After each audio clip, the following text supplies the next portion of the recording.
UFC Fight Night Moreno Vs Royval 2 took place last night. There were a couple decisions. There were a couple finishes. There may have been a bad decision. Let's talk about it. The first fight on the main card was Manuel Torres versus Chris Duncan.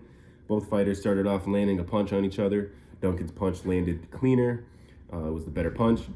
Looked like Torres was hurt. Definitely had to swim through a little bit of adversity in this fight. However, he was able to overcome the early pressure and the early adversity coming from Chris Duncan. He was able to find his range, get back into the fight. Eventually, he was able to get Duncan up against the cage. He found the takedown, and once he found the takedown, he was able to work to the back of Chris Duncan and get the rear naked choke. So a good win from Manuel Torres. Showed a lot of heart, had to fight through adversity very early on. Good win. Overall, good showing. So good job, Manuel Torres. Eagerly looking forward to your next fight. Unfortunately, Chris Duncan lost. Hopefully, he's able to go back. Go back to the gym. Go to the drawing board, work on some holes in his game. If I was Chris Duncan, I'd work on my boxing a little bit, maybe work on my takedown defense and grappling a little bit. Anyway, moving on. Yasmin Haragi versus Sam Hughes. This was pretty much a one-sided affair by Yasmin Haragi. Sam Hughes was in the fight, however, she wasn't able to operate at the same speed of Yasmin Haragi, and this was a constant, apparent fact as each round progressed. You could see that in each round, Yasmin Haragi was starting to land more and more and just kind of separate herself on the feet from Sam Hughes. In the first round, strong round for Haragi. She just outlanded Sam Hughes. Sam Hughes wasn't able to get anything going on, really wasn't able to land anything effective, wasn't able to get any takedowns. Same thing happened in round two. I will say in round two, there was a period where Hughes had somewhat of a resurgence or had more of a sense of urgency, and she did pressure Haragi a lot more and was landing a lot better shots and going for the takedown more. However, she wasn't able to find the takedown. None of her shots really amounted to anything. And for every shot that she threw, Yasmin would throw 4 or 5 more and land a lot of them. Round three was much the same. Pretty much just Yasmin Haragi showing different levels in terms of the striking, not letting Sam Hughes take her down, just showing that she was a lot faster, a lot snappier, the better athlete overall when it came to fighting on the feet. So good win from Yasmin Haragi. Looking forward to seeing her next contest. Sam Hughes showed a lot of heart, showed that she could stay in the fight, showed that she can stay composed. She looks technically sound, she stays composed. Nothing really looks bad from Sam Hughes, but she's just not on that speed, not quite the athlete that some of these other women are. The third fight on the main card was supposed to be Raul Rosas Jr. versus Ricky Turcios. The fight didn't happen because Raul Rosas Jr. was apparently sick. He wanted to make it to the fight, but just wasn't feeling well enough to fight, which is a good thing. I don't like it when fighters show up and they're not in condition to fight. Like, I understand that, a lot of times fighters are going to be feeling a little down, or they're going to have an injury coming into a fight. They might feel a little fatigued. That's just normal. But if you're really sick, or if the injury is so bad that you're not going to be able to perform well, just don't show up. Show up again later on. Don't risk taking an unnecessary loss when you don't have to. So I think that was smart from Raul Rosas Jr. He'll probably show up on UFC 299 or UFC 300. I imagine they'll try to reslot that fight in, or reslot him with a new opponent. But I would like to see them just run this match back again whenever they're able to. So unfortunately, we didn't get to see that fight play out, but it is what it is. Moving on to Yair Rodriguez versus Brian Ortega 2. This was the most anticipated fight on the card for me. I called that Brian Ortega would sub Yair Rodriguez in the third round. I called it exactly how it happened. It happened just like I said. So let's get into it. Round one was a big round for Yair. He hurt Brian Ortega, dropped him. It was a brutal drop. Looked like he was going to finish Brian Ortega, was able to follow up with a lot of strikes, just beating him up from pillar to post. Brian Ortega was able to recover, get himself back into the fight, avoid some punches for a while. But a lot of it was Yair just beating Brian Ortega up on the feet. Brian Ortega pretty much in survival mode. Yair ends up dropping him again, hurts Brian Ortega again. Brian Ortega is able to recover. He goes for a takedown. He ends up, I think he gets Yair up against the cage. He ends up getting the takedown. From the takedown, I believe he lands like an elbow, but doesn't really land too much else outside of the elbow. So the round was a clear round for Yair. Brian Ortega wasn't able to do much. However, he did get the takedown, and this would kind of be foretelling for how the rest of the fight would play out, because in round two, Ortega presses for the takedown right away. He ends up getting it. He fights through a guillotine attempt. He pretty much just waits the thing out. Commits to ground and pound, just beats Yair up. Good round for Brian Ortega. Just beats Yair up the rest of the round using ground and pound. Yair does fight off his back a little bit, but he's not able to really inflict any damage on Ortega. Ortega is the one doing more damage. He's the one in control. So round 2 is definitely an Ortega round. Now round 3, Ortega rushes to get to the takedown. He gets it, works his way in the mount pretty quick. At this point, Brian Ortega can tell that there's a huge gap between him and Yair when it comes to the wrestling and grappling. He gets in the mount. Once he gets in the mount, he works to an arm triangle very quickly. Gets the arm triangle. Great win for Brian Ortega. I called it. I said he would do it. Brian Ortega has a lot of chin, has a lot of grit. Not an easy guy to finish. And I thought that if Yair could not finish this man, and this man was able to get some good grappling exchanges against Yair, that he would eventually submit him, because Yair would not be able to finish Brian Ortega. And Brian Ortega isn't so bad that he isn't going to be able to get the takedown, or he isn't going to be able to stay in the fight against someone like Yair. Now, it's very clear that Brian Ortega isn't as high level of a striker as some of these other guys in the featherweight division. But if he sticks to his jiu-jitsu and he gets a little bit better on his combination to jiu-jitsu or to wrestling entries, like 1-2, boom, shot, or faking the 1-2, or faking the jab going in for the shot. If he can work on his shoot boxing, Brian Ortega could be a real force in this featherweight division. I mean, he already is. But yeah, great win for Brian Ortega.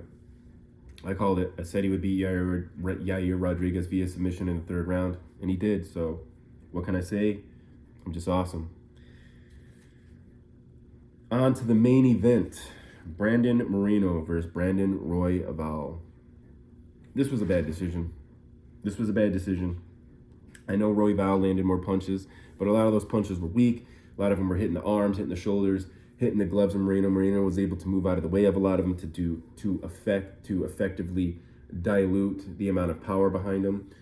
I think Moreno landed the better shots in this fight, but we're going to break it down. It was a very slow start. The first round nothing really happened. I think that Moreno went for a takedown, or Royval went for a takedown, but nothing really happened. Both guys got back up.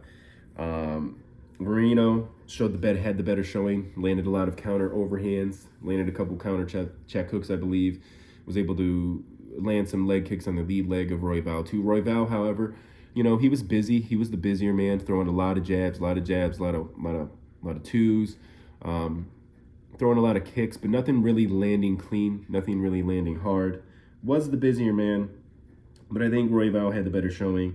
Had a lot of good footwork too. You could tell that Moreno's game plan was to lure Royval in with like with a blitz, or with a flurry, and then to counter with an overhand, or to counter with a left check hook, and then try to find the back of Royval. You could tell that was the game plan of Moreno as the fight would progress. Round 2, really strong start by Moreno, landing a lot of good overhand rights, countering. He would eventually start to find a place for those kicks like he would in the first round, but just with a lot more volume to the lead leg of Royval.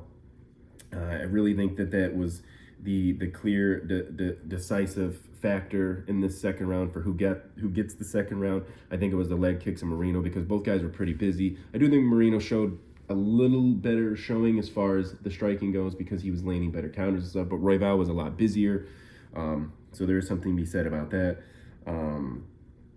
Fight ends up on the ground. I don't exactly know what happens. The broadcast cut out by then, so I'm not exactly 100% sure what happened. But the fight ended up on the ground, and not much happens. I think Royval attempts a submission, doesn't get it. So close round overall. I gave it to Moreno, but I wouldn't be up in arms if someone gave it to Royval, because he was the busier guy in that round. I just think the better showing went to Moreno. So round 3, Royval was pressuring Moreno this round. Moreno is using footwork to avoid most of the heavy shots, but to Royval's credit, he is able to hit Moreno a lot more in this round. something happens. I think there's a slip, or both, you know, the guys are brawling or something happens. But anyway, Royval ends up going down, throws a spinning elbow, and I think Moreno gets the back of a second, you know, gets the back for a second.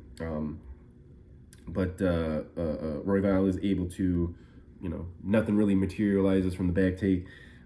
Pretty good round. I would say Royval had a better showing that round, but I still want to give that round to Moreno too. So right now we're up 3-0 Moreno over Royval. I think Moreno is just landing the clear shots. He's doing more damage. He's really chewing up that lead leg of Royval. You know, Royval might be throwing more volume, but I don't think anything is quite as effective as what Moreno's doing as far as landing his counter overhand rights that were really catching Royval, not catching him like dazing him and wobbling him, but they were causing him to stop or to freeze or knocking his head back a lot. And those lead leg kicks were definitely causing some damage. So far I have Moreno up. Going into round 4, continues the trend. Moreno continues the trend of beating the lead leg of Royval. Royval hurts Moreno in this round. He gets him with a straight right. Both guys end up on the cage. They fight on the cage for a little bit. Royval is mostly just jabbing this round, just kind of jabbing away. He is the busier man this round. He does land a lot, and just typically is the busier guy this round. I would give this round to Royval. He was just overall busier, did better work. You know, Moreno wasn't able to do quite as much in this round as he was able in the other 3 rounds. He was still sticking to his game plan, but I just think that Royval's busyness in this round did win him this round. So round 4 goes to Royval. Now round 5, the first 2 minutes of this round, not a lot happens. Moreno continues to eat up the lead leg of Royval. The fight ends up to the cage. Someone goes for a takedown, or the guys go for a clinch. The fight ends up against the cage, and nothing really happens. But the guy, you know, as soon as the guys get up against the cage, Herb Dean is basically pretty aggressively telling the guys to work, or he's going to recenter them. And the guys, you know, they barely had been up against the cage at this point, like a few seconds, you know, not even really enough time for the guys to really try to work anything or come up with anything. So I don't know why, but Herb Dean was being kind of overly aggro about the grappling in this round. Like, I get it, it's the last fight on the card, and it's in Mexico, and the guys want to see a fight, but, you know, allow the guys to work a little bit on the cage. You know, it doesn't have to be the second they get on the cage. You know, you got to tell them, hey, you know, you got to go for a takedown, you got to go for a sub, you got to go right now. You know, let the guys work a little bit. It's sometimes it'd be a little tough in there when you have a resisting opponent. So, but yeah. Anyway, once the guys get recentered, I think they get recentered once or twice in this round. I do believe that actually twice. Once they get recentered, both guys just start throwing heat at each other. I think Moreno does land the better shots in the exchanges. The guys pretty much are in a barn burner until the bell rings. I did give this round to Moreno. Not a lot happened, but I think he just landed the better shots. You know, did more damage this round. So I would give the 5th round to Moreno. So for me, I had it 4-1 Moreno. But obviously that is not what the judges thought. And what can I say? Sometimes we disagree with the judges, but I think the big deciding factor was that Royval was just throwing a lot more shots that were landing, but they weren't landing in areas that it mattered. You know, they were hitting the arm or shoulder, they were hitting the forearm, you know, maybe hitting the top of the head. Moreno was able to move with a lot of the shots. Didn't really get caught by anything too crazy. And in this fight too, there were some wrestling exchanges, and Moreno did get the better of the wrestling exchanges, but they just didn't really materialize anything. They didn't last long. But yeah, I thought it was a good showing from Moreno, and honestly, I thought that he would leave with the dub. So this was a surprising decision for me. I don't agree with this decision. I don't think it was highway robbery, because Royval was pretty busy in all of these rounds. I mean, he did throw more punches. He was busier on that end, but Moreno was very busy avoiding the shots. Moreno was also very busy when it came to the scrambling and the takedowns. I think he showed a better showing when it came to the takedowns, wrestling, and grappling. So anyway, I thought Moreno should have won this fight, guys. I thought it was a bad decision, but it's not highway robbery. It's not the worst thing we've seen. But yeah, let me know your guys' opinion on the fights. Let me know if you like the fight card overall. If I was going to give the fight card a score, I would say I'd probably give it a 7 out of 10. Mostly because of the way it ended. I don't really like bad decisions. And in this fight, even though it was a good fight for most of the fight, there were a couple of dull moments. So I'd give the fight card overall 7 out of 10. But yeah, let me know what you think down in the comments below. If you like the video, give it a like. And if you like the comment, subscribe to the channel. Anyway, I'll talk to you guys later. Peace.